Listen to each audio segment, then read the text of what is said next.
JBNN keep you informed. I'm Michelle Jones. Before we get into the news, please remember to like, subscribe, leave a comment, and to share the news with someone today. Now on to the news. Guns seized during police operation on Chancery Lane. Law enforcement officers assigned to the Kingston Central Police Division seized an Interarms .45 caliber pistol along with a magazine containing 4.45 cartridges during a targeted operation on Chancery Lane in Kingston on Thursday, October 23. Reports indicate that between 6:50 p.m. and 7:30 p.m., officers searched an unfinished building located at the front of the premises. During the operation, the gun and ammunition were discovered. No one is arrested in connection with the find. The Kingston Central Police investigations are ongoing. 23-year-old accused of gunpoint robbery in Mobay. A 23-year-old man has been charged with robbery with aggravation and assault occasioning grievous bodily harm following an alleged gunpoint robbery in July. He is David Guy of St. James. According to reports, about 9:30 p.m., Guy and 4 other men armed with rifles and handguns attacked a motorist who was parked along the Godfrey Dyer Boulevard in the parish on Sunday, July 20. The men allegedly forced the driver into the back seat of his Toyota Axie and drove towards flankers, where they robbed him of 3 iPhones valued at approximately $2,400 and the 20,000 Jamaican dollars in cash and bank cards. The man was later released and assisted by residents of the hospital where he was treated. A report was later made, and Guy was arrested during a police operation on Railway Lane, Montego Bay, and taken into custody. His court date is being finalized. 9 arrested, guns seized in major St. Mary police operation. 4 people have been arrested following the seizure of an illegal gun and ammunition during a major pre-dawn police operation in Cricket River on Otter Bay, St. Mary on Wednesday. Reports from the police indicate that around 6:15 a.m., members of the Area 2 Fugitive Apprehension Team, acting on intelligence, conducted a targeted raid at a 3-bedroom house in the Cricket River community. The operation formed part of a wider crackdown across the parish, led by Superintendent Anthony Wallace, head of the St. Mary Police Division. During the search, officers reportedly found a black Sig Sauer 9mm pistol with 1 round in the chamber and a magazine containing 12 live rounds in a bedroom occupied by 3 residents. All 3 occupants were arrested and later charged with possession of a prohibited weapon and unauthorized possession of ammunition.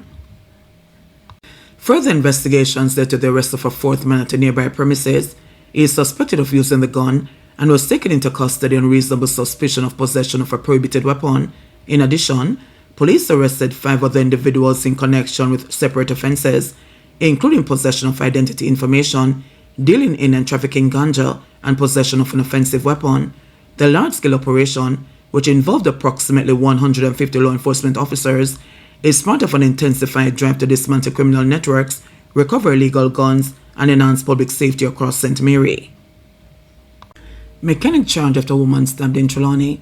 A 26-year-old mechanic has been charged with wounding with intent following the stabbing of a woman during a dispute in Trelawny earlier this week. The accused, Jerome O'Horn, otherwise called Squeezy, of Spring Garden, St. James, and Victoria Street, Trelawny, was charged after the incident which occurred on Monday, October 20, on Victoria Street.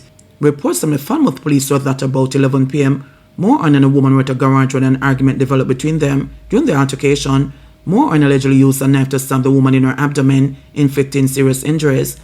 The injured woman was rushed to the hospital, where she was admitted for treatment. Moore was later taken into custody, interviewed by investigators, and is subsequently charged. His court date is being finalized. Government doubles disaster allocation for constituencies to $400 million. The government has doubled its allocation for constituency-level disaster preparedness from $200 million to $400 million amid the threat posed by Tropical Storm Melissa. Minister without portfolio in the Ministry of Economic Growth and Infrastructure Development, Robert Nesta Morgan, said the decision follows a directive from Prime Minister Dr. Andrew Holness to intensify national readiness and flood mitigation efforts ahead of the storm's approach. The National Works Agency has been fully activated to assist with the National Disaster Preparedness effort. We have activated all our parish managers as well as our engineers to assist in determining the most vulnerable areas within the country that requires urgent intervention. Initially, the National Works Agency, at the instructions of the Prime Minister, would have allocated $200 million that would have gone to mitigation efforts primarily from the eastern side of the island to the southern side of the island, which focused on parishes that have been deemed most vulnerable. Recognizing the evolution of the movement of the storm, the Prime Minister was also instructed that an additional $200 million be allocated for disaster preparedness.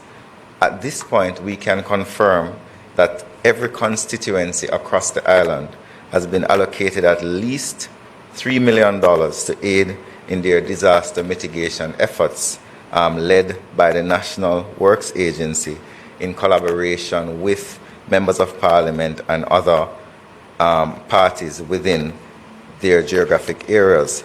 We're focused on several areas that are low-lying and flood-prone, as well as several national assets such as the Sandy Gully. We're also focused on Portland Cottage, sections of Portland, St. Mary, St. Thomas, and other low-lying and flood-prone areas, particularly in St. Elizabeth and Manchester, which, based on our experience with Beryl, would have faced significant damage due to flooding.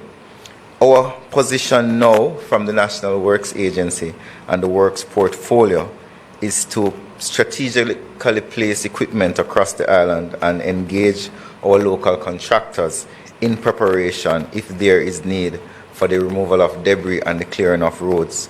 During the storm, if it does come, we will maintain a posture of observation as well as collaborating with the Office of Disaster Preparedness and Emergency Management in case there is need for emergency activity to provide access to vulnerable persons who may have challenges. Post the disaster, if it does occur, the National Works Agency will lead in creating single-lane access to whatever roads and thoroughfares may be closed, with primarily focused on providing access to the emergency services. We'll also begin assessment of critical national infrastructure to see whether there is damage, and where necessary, we'll provide remedial efforts, temporary remedial efforts to roads which may be damaged. We have been looking at, as I said earlier, several vulnerable areas such as McGregor Gully, Shoemaker Gully, Sandy Gully, and other gullies across the island. And we will continue to give updates as we continue to work to prepare for the storm that is near to us. Thank you very much. Government to impose measures on the Disaster Risk Management Act amid Tropical Storm Melissa, says Holness. The government is close to imposing several measures under the Disaster Risk Management Act to help save lives and properties as Jamaica braces for the impact of Tropical Storm Melissa. Prime Minister Dr. Andrew Holness did not disclose the specific measures being contemplated, but signaled that they could take effect shortly. We expect to do a declaration possibly by the end of today or sometime early tomorrow, Holness said on Thursday during a special media briefing at Jamaica House in St. Andrew. But the frequency is also parallel with greater intensity. So we're seeing more weather events which are more intense in nature. But we're also seeing these kinds of events overlapping. So you're seeing more weather events that are of increasing intensity, but before one is finished, another one is coming. So they are overlapping. So the administration has to have a standing policy and strategy to deal with crises that are more frequent, more intense, and overlapping. And that is why we have taken a very systematic approach to dealing with these issues. There is existing a legislative framework which guides how we respond to crises that we term disasters, and that is the Disaster Risk Management Act, and that is the framework within which we will operate. Certainly, there are constitutional provisions under emergency powers, but it is at this time not our intention to utilize those powers. We would have heard from ODPEM in our briefing session before this, and ODPEM will give us an assessment shortly as to whether or not the government should declare a disaster or a threat of a disaster. I think you know what will happen, that given the update from the Met Office that Jamaica is at risk, there is a threat of the weather event affecting us in a significant way. The latest report suggests that the eye of the hurricane would be the weather system. Still, it's not yet a hurricane. The system is about 220 miles southeast of Kingston, Jamaica.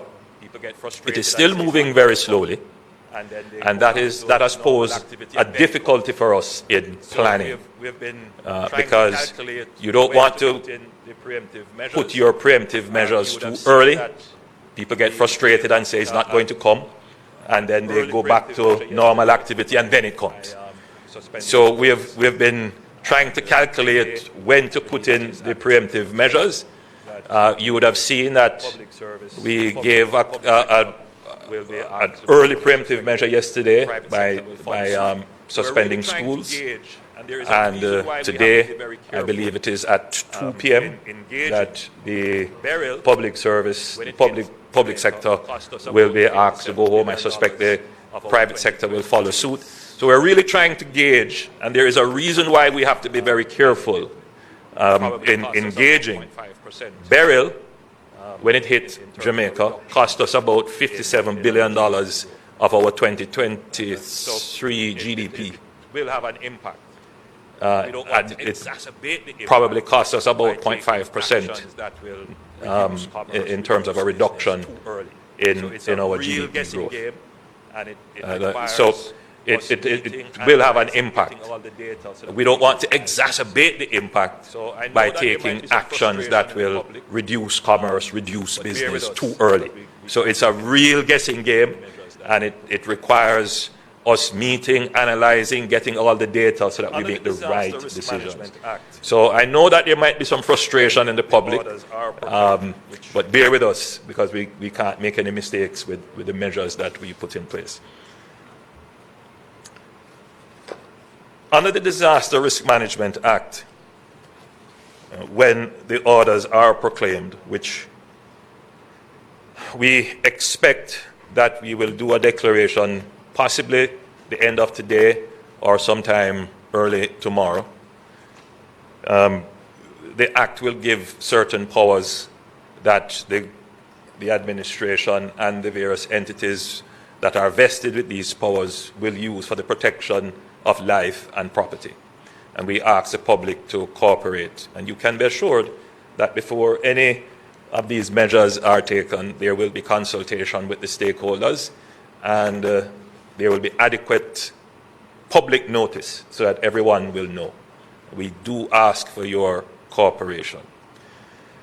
We will take one other measure, which is under the Trade Act, to prevent any price gouging that might take place. The Minister of Health guided you properly to say stick with, healthy foods that won't perish as a result of lack of refrigeration. And he did mention sardines and water crackers. But I saw a picture recently of shelves in our supermarket, and all the bread is gone. So people are taking precautions, stocking up on food. But it leads to a very important point, that as these products become scarce, there may be persons tempted to raise their prices. And we will not have that during a disaster. And therefore, the Minister of Industry, Investment and Commerce will shortly sign an order to this effect to prevent price gouging.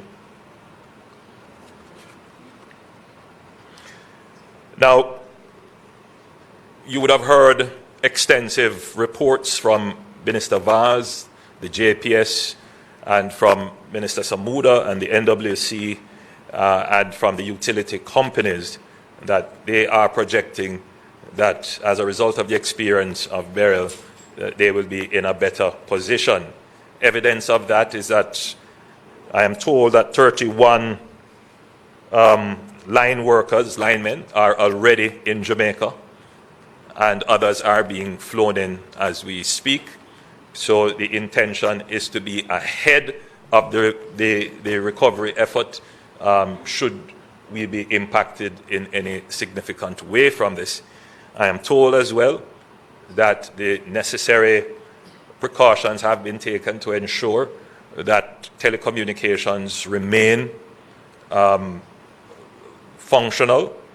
Minister Samuda has advised that we will be able to have an uptime of about 80% within 72 hours of the hurricane for most customers, and that they have taken measures to control turbidity by closing off some of the intakes into their major water storage. This they are able to do because already those storage areas are full, so they can control and manage that. So we are expecting that if the event is a barrel scale event, then we should be able to keep these services throughout as long as possible throughout the weather event if it does impact Jamaica. I'll make here another statement which is of import. During Hurricane Beryl, the loss of telecommunications was not so much because of the impact of the hurricane itself, but there was significant theft of fuel and equipment relating to telecommunications. We have indicated that we intend to amend the law to have stiffer penalties and to criminalize some of these acts because they do impact the entire economy and should be treated with more severely. In lieu of the amendments to the law, the security forces have been alerted that special attention ought to be paid to these critical infrastructure which are necessary for the continuity of government and for the continuity of business and indeed for public safety. So, Commissioner of Police, you have been tasked specifically to ensure that there is no break in our telecommunications and to ensure that these criminals who would want to take advantage of the disaster to exploit our telecommunications infrastructure, that they are dealt with in the harshest way. The JPS has informed that they have already taken steps to clear vegetation from their lines, and that is indeed good news. They had already started work in restoring their lines and strengthening the infrastructure, so I'm expecting that we would not have a fallout as we did during Hurricane Beryl.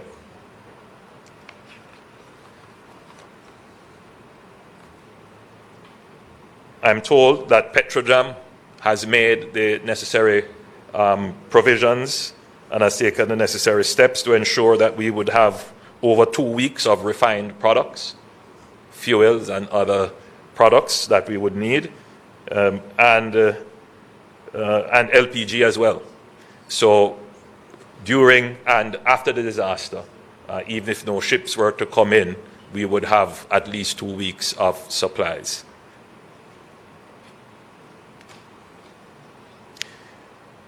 Now, during Hurricane Beryl, the greatest impact would have been on residential roofs. And in flooding in areas that are flood prone, houses would have been destroyed by flooding. It's very difficult to gauge whether or not this weather event will parallel Beryl in terms of its impact. This weather system seems to be very unusual in that it is essentially sitting there southeast of Jamaica, creeping at 2 miles per hour, and its eye would have been doing some strange things, but it is what we have heard is that the wind force has increased from, I believe, 45 miles per hour to now 60 miles per hour, so it is strengthening. Whatever happens, the projection is that it will come closer to Jamaica, and we would be affected one way or the other by either rain and wind, or just rain. So whatever happens, we can safely say there will be an impact. Something will happen. The likely impact would be the rain event. And that would mean flooding, landslides. It would also mean that there could be some marooning of communities. Some communities could be cut off. And it would definitely mean a scoring of our already aged and struggling road infrastructure and possibly some impact on our bridges.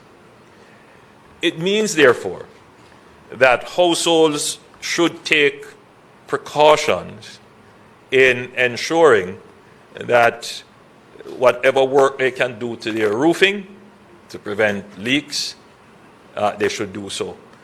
When we flew over the affected areas for Hurricane Beryl and we saw the roof damage, and then when we landed and saw the damage up front, what was clear is that the roofs that were damaged did not use the building code requirements in their construction. It is not too late to make adjustments and modifications to ensure that your roof is protected. The government will launch a very comprehensive humanitarian and recovery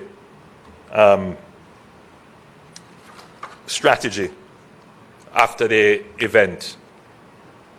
But for that to work effectively, the beneficiaries, the people who would require support and assistance, must have identification. There is a view that because it is a disaster, all the rules are suspended. I hasten to advise everyone, in particular the permanent secretaries, the heads of departments and the accounting officers and the ministers, there is no suspension of accountability rules, even in a disaster. And every dollar that is spent has to be accounted for. The same people who are screaming that we need it now, are the same people who will turn around and say, where did you spend that money? So there is no break in accountability. And we ask the cooperation of our citizens in providing proper identification so we can track where the benefits go, who received the benefits, and for what reason. This is also important when it comes to not just accounting to ourselves, which we must, but it is highly likely that we will get international donor funding and philanthropic support. And they too require that the resources that are given philanthropically is accounted for. So there would be an accounting process. So in practical terms, because this is going to be a weather event that is likely to be a heavy rain event, you should protect your important documents.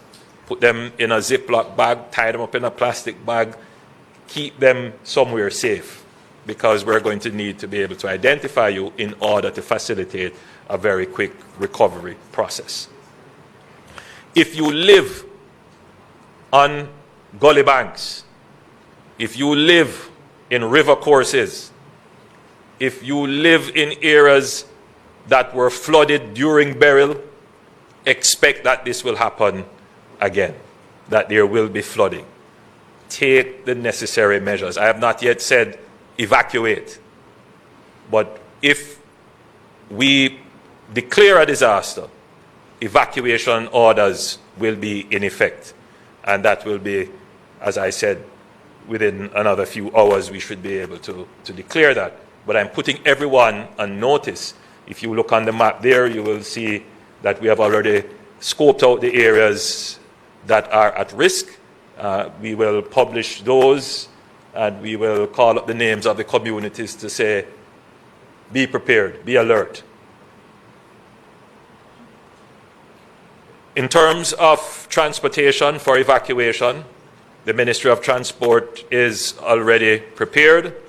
The JUTC buses are already alerted to the need for evacuation, so we will provide some amount of public transportation if it becomes necessary. The toll roads will be open to allow persons to move more quickly and safely. So we are prepared in that regard as well, and we encourage persons, if you are called upon to be evacuated, take the opportunity and leave the area.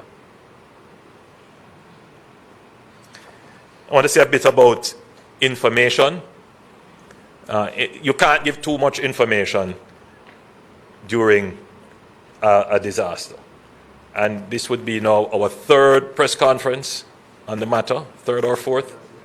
Third press conference, and we keep informationalizing the public, and that is for a reason, because there could be persons with nefarious intent, or just mischievous intent, or just for fun, could provide information that is misleading, which could lead to disastrous consequences. So we have to be out there putting information in front of you all the time. And I would encourage all Jamaicans to pay attention to the official information sources, the Met Office, the Office of the Prime Minister, ODPEM, my pages, JIS, and of course the Ministry of Education and Information. So all our official pages, you can rest assured that all the pages are centrally coordinated. And just to say a word on the central coordination, ODPEM is the entity that is charged with the central coordination of Jamaica's disaster preparation and response. And they play some role in, a significant role actually, in recovery. But certainly at this phase of the disaster and during the humanitarian and relief effort and in the recovery effort. In terms of roadways and other infrastructure, Minister Morgan would have said that we have already allocated $400 million. Again, we have to be cautious. When do we make the allocation? And when do we commit the public expenditure? I think we have a good measure right now. We have done a good balance in giving all constituencies a minimum threshold of about $3 million, and that is to be used for drain cleaning or other civil works that is necessary to prevent flooding and landslides if possible. As the storm comes closer and we are able to project the areas that are going to be specifically impacted, then we will consider making other allocations. Now, I want here to say that the government does not have an unlimited source of revenues to respond to this event. But in the last 10 years, Jamaica can say that it has achieved a certain level of fiscal resilience, meaning we are able to respond to disasters, particularly without necessarily borrowing. And that is because we have, one, put contingencies in the budget. Two, we have a disaster fund that is funded. And we have parametric insurance that is in effect. And we have catastrophe bonds that are in effect. And we have certain borrowing arrangements conditional on a disaster. And so we have lined up quite systematically the financing for dealing with and responding effectively to a natural disaster. And that is a feature of this administration. It didn't really exist in this significant way before now. And we intend that this will continue, which is why I started at the point that it is important that we manage the disaster such that it is not of a greater impact on our economy because of any lack of management of the disaster. And that is what your administration is doing. Yes, it will have an impact, but we're going to use management to minimize the impact so that we can continue to grow. It will have an impact on our growth, but if it is not managed well, the impact will be even greater. And so the response the citizens of the country should know, it's not just about how we get food to people who don't have it during the disaster, and how do we get water to people who don't have it right after the disaster, and how do we make sure that the various shelters are properly stood up and people are taken care of in the shelter. A large part of the disaster response is to how do we ensure that the farmers get back into the field quickly? How do we ensure that the hotels are back up and running quickly? How do we ensure that the electricity grid stands up so that production comes back quickly? And that's where we are, and that's what I've been working on, coordinating everything, making sure that after the disaster, we're back up and running very quickly. That is resilience. So, in closing, I want to, one last thing. The JDF and the JCF are critical to maintaining security during the disaster. But they will also play an important role in the humanitarian and recovery efforts of the government. The Ministry of Labour and Social Security is in charge of the humanitarian and relief response, but they will always have a human resource constraint in terms of the number of social workers that they would need. I take this opportunity to ask persons who would be willing to volunteer. They have that social services skill, particularly our churches and other groups, to coordinate with the Ministry of Labour and Social Security. We welcome your support if you are able to do so. But the JDF and the JCF, I've asked them to partner with the Ministry of Labour and Social Security to enhance and augment the human resources that we have to ensure that the relief effort and the humanitarian effort works very well. But importantly, as we learned from Beryl, we need to have the capabilities to do rapid damage assessment. And I've asked the JDF to work closely with ODPEM to develop this capability, particularly using drone technology to help with the assessment of damage so that we can have a better base on which to make the financial projections so we can better allocate resources for recovery. So, my fellow Jamaicans, you can see from all that we have presented that, first of all, your government has acknowledged where it has weaknesses. We have evaluated our programs, and we are trying as best as we can to have those gaps closed. I believe from the preparation phase, we are ready. So I think all the preparations are in place. I know that there may be some members of Parliament saying, we need more, we need more. I can hear it. And I can also hear the councillors saying, we need more, we need more. Yes, we will be looking at what more can be done, but as I said, we have to gauge where the storm is, what the impact will be, so that the allocations can be more targeted to the areas of need and not generally spent.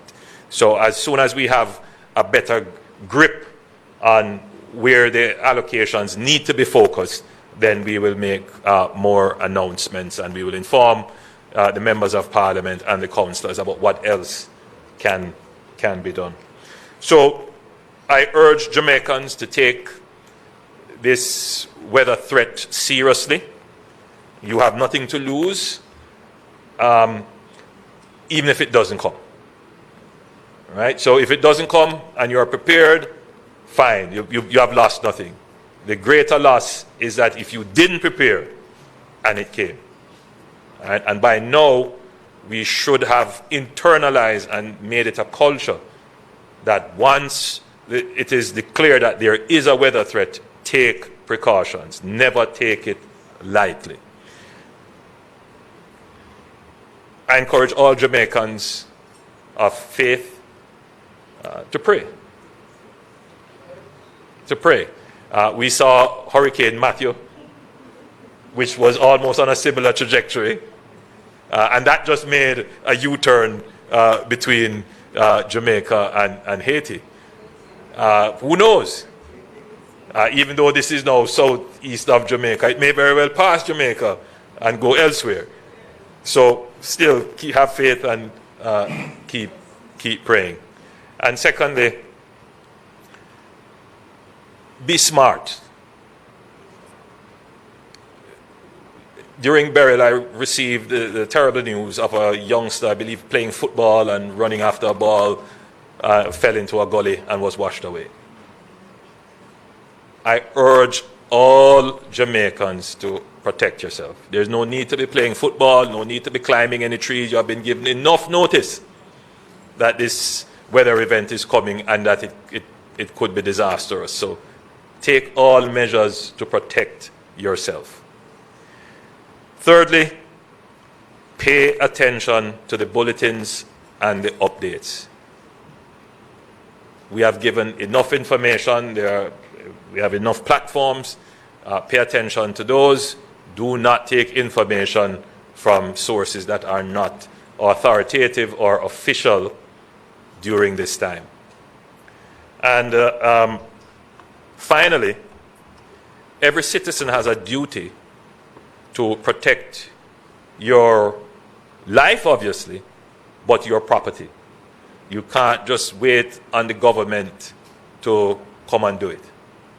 Every citizen has that duty. So as far as you can, you should protect your property. I have been seeing many messages coming to me regarding persons living on gully banks, persons on river courses, pointing out a wall that is deteriorating or some other civil works that is at risk. At this time, even if we were able to find equipment to do it, it's just not going to be possible to address all the infrastructure weaknesses that could potentially pose a challenge during a hurricane. So you need to take the precaution to protect your property and yourself. That precaution may mean you have to move. It may mean taking a sandbag, or it might be just taking a push broom and clean the drain that runs across your yard so that it's not flooded. I know it's a difficult thing to say, particularly with the context of this historical lack of maintenance of the infrastructure. But I'm being very practical and speaking to you as my family that this is what we need to do to survive. Yes, we're not satisfied with the quality of drainage. We're not satisfied with the quality of roads. But these are national crises, essentially. And we're not going to be able to repair all the drains, in the next 4 or 5 years. And even so, it takes time to do it. JBN will keep you informed. Please remember to subscribe, like, share, leave us a comment, and click the notification bell to receive our daily news items.